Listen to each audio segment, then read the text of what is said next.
اسرائیل پر غزہ جنگ کے معاشی اثرات سامنے آنا شروع اور اسرائیل کا جنین ہسپتال کو خالی کرنے کا حکم۔ اسرائیلی مرکزی بینک کے مطابق جنگ کے سبب اسرائیلی معیشت کو یومیہ $26 کروڑ کا نقصان ہو رہا ہے اور غزہ جنگ کی وجہ سے اسرائیلی معیشت کو $50 ارب کا نقصان ہو سکتا ہے۔ اسرائیل کے وزارتی افرادی قوت کی جانب سے کہا گیا ہے کہ غزہ پر جنگ کی وجہ سے ورک فورس میں 20% کمی آ گئی ہے۔ برطانوی میڈیا کے مطابق جنگ کے باعث اسرائیل کی کرنسی شیکل 2012 کی کم ترین سطح پر آ چکی ہے۔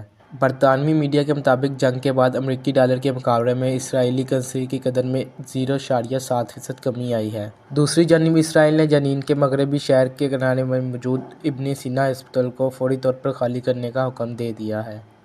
غیر ملکی میڈیا کے مطابق اسرائیلی فورسز نے ہسپتال کا گھیراؤ کر لیا تھا اور وہاں موجود ڈاکٹروں اور طبی عملے کو ہاتھ اٹھا کر باہر نکالنے کی وارننگ دی ہے۔ یاد رہے کہ علاقے میں بجلی، فون اور انٹرنیٹ کی سروسز بھی معطل ہیں۔ عرب میڈیا کے مطابق مغربی کنارے کے موجود ہاسپٹل جنین میں مہاجر کیمپ پر اسرائیلی حملے سے 3 فلسطینی شہید ہو گئے ہیں۔ دوسری جانب غزہ میں اسرائیل نے الشفا ہسپتال کا گھیراؤ کر لیا ہے۔ غیر ملکی میڈیا کے مطابق اسرائیلی فورسز نے ہسپتال میں رکھی گئی لاشیں بھی نکال دیں۔ اس کے علاوہ اسرائیل نے رات بھر غزہ پر حملے جاری رکھے۔ ابھی بھی جبالیہ پناہ گزین کیمپ میں 11 اور خان یونس میں کمسن سمیت 10 فلسطینی شہید ہو گئے ہیں۔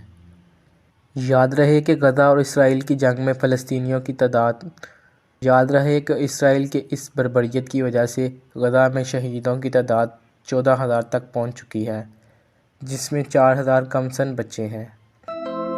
مزید ایسی ویڈیوز دیکھنے کے لیے ہمارے چینل کو سبسکرائب کریں اور بیل آئیکن کو دبانا نہ بھولیں۔